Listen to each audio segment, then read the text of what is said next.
Hello, everybody. This is Jason. Asher. Forgot to put on the music, but we usually use our music from our phone to open it up.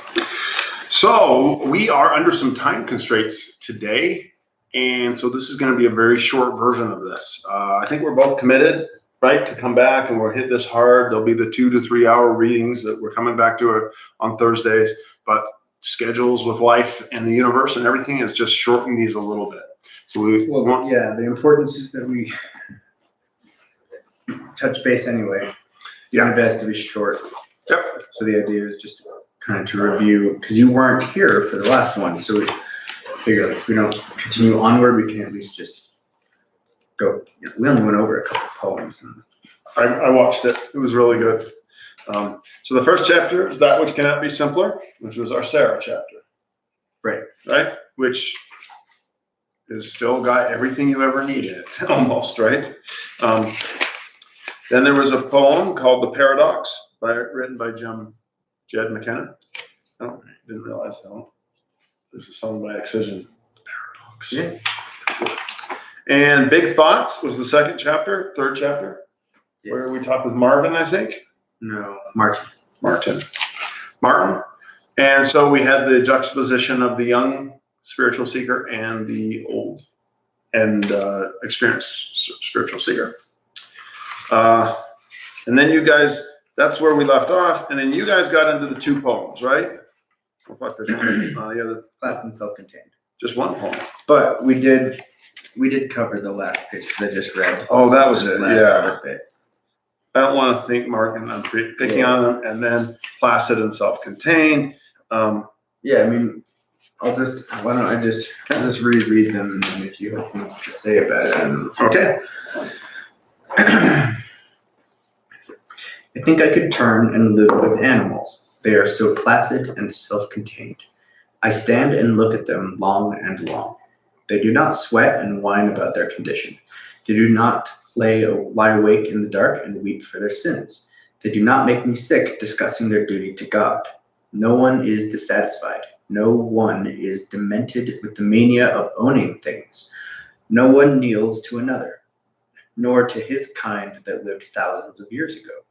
Not one is respectable or unhappy over the whole earth. Walt Whitman. You know what I thought was funny? Was how everyone looks at these differently. And Jenny was triggered by the term placid and self-contained. I thought, like, she didn't want to be placid, right? Took that as a negative term. I've always loved this poem because in this family, we've always had animals, and I think we've intuited, and they're Buddha-like nature. Yeah. Right? The simplicity of how they approach things. And there's also a piece in the second book, Spiritual Autolysis, Spiritually Incorrect Enlightenment. Yeah. And in that book, he meets and talks about the Buddha nature with someone from the PR firm.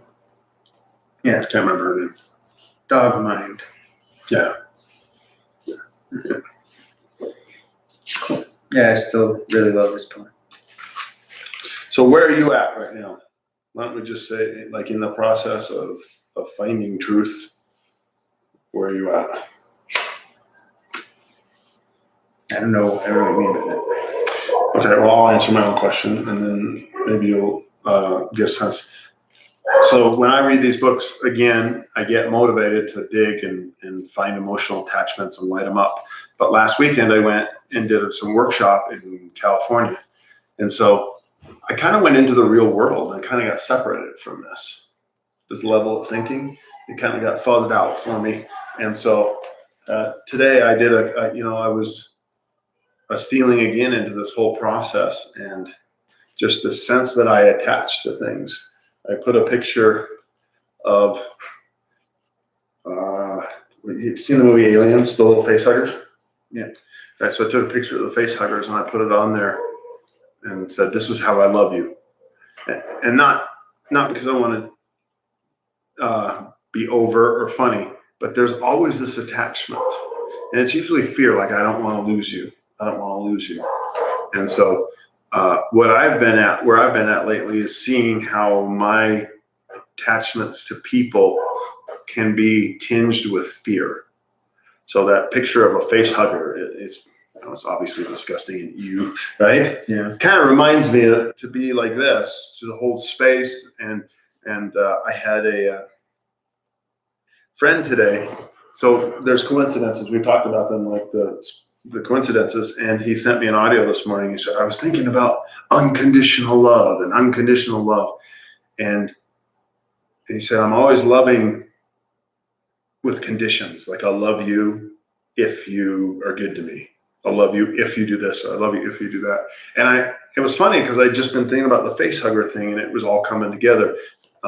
So right now, the material to me of spiritual enlightenment or growth, human development, is to become aware of where I am conditional in my love, as my friend said it, or afraid.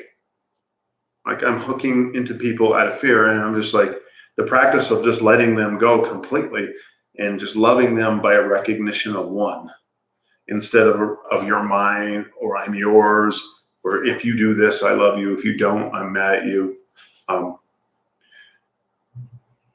It's not easy, but it's a focus, and I see it a lot lately. I write them out as subtle attachments, where you say something and you think about it, right? And you're like, I was afraid. Like, that's where that came from. That's where I'm at. Yeah, that would be, I guess that would fall under the category of where something Jed instructs somewhere in the books, where he says, or it might just be to the general reader, he says that almost everything traces back to like fear. So you to start to pay attention to things in your life, not just things you do, but things other people do, and think about it. Think about how the actions that they're taking are leading back to fear, and like, kind of like a witnessing, but with a specific focus and attention on why something always can go back to fear. And so that sounds like kind of what you're doing in your relationships.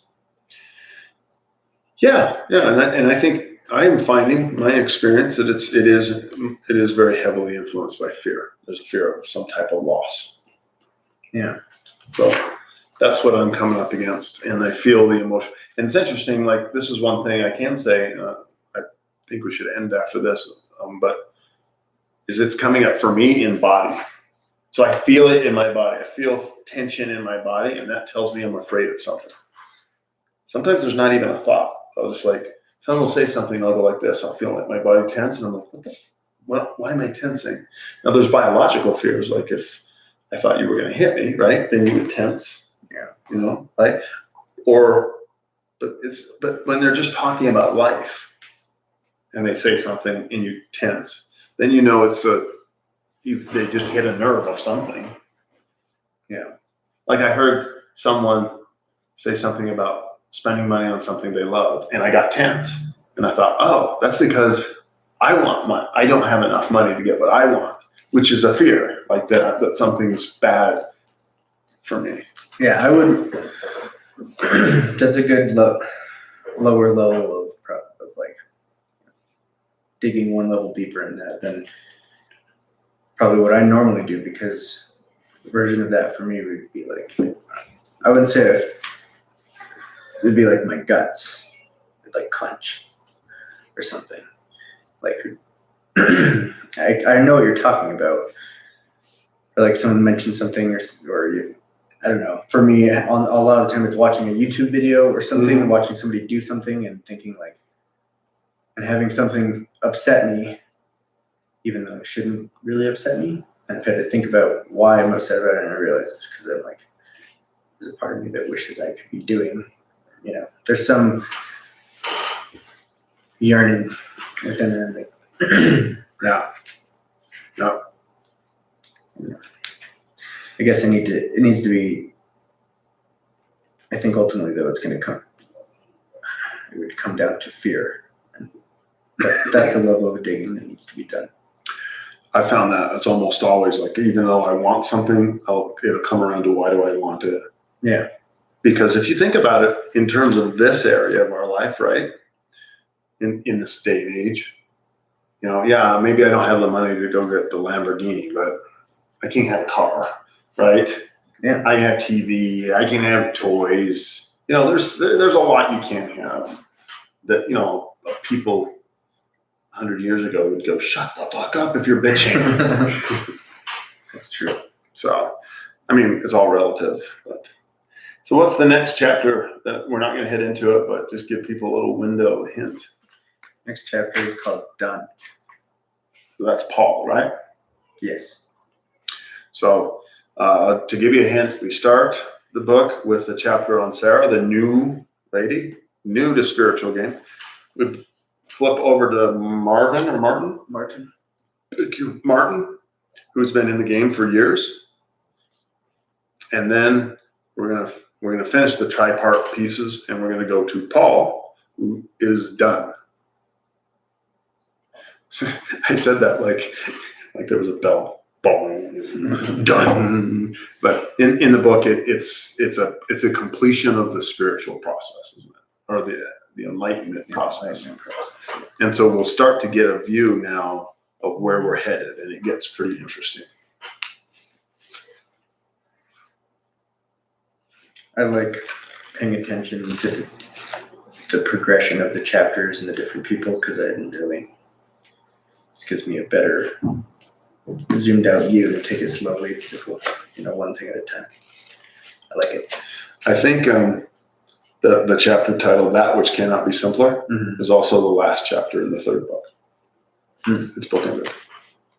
Cool. So. Cool. Well, yeah, I gotta make a dinner. Okay, everybody, go get yourself a copy of this book, read up to where we are, and it's our intention to soon, hopefully next week, maybe not, but we'll see where we're at. Start with the done chapter, and we'll dive in for an hour or two of frivolity and depth. Isn't that the heading of his last book? Jed talks to frivolity with Jed or something. Maybe, yeah. Something like that. Okay, everybody, it's been a joy visiting you. Make sure you ask us questions if you want, get involved. Anyway, I did notice someone talked to us about We have a comment. Oh, we do? Shit. Right. Say got it. Got it.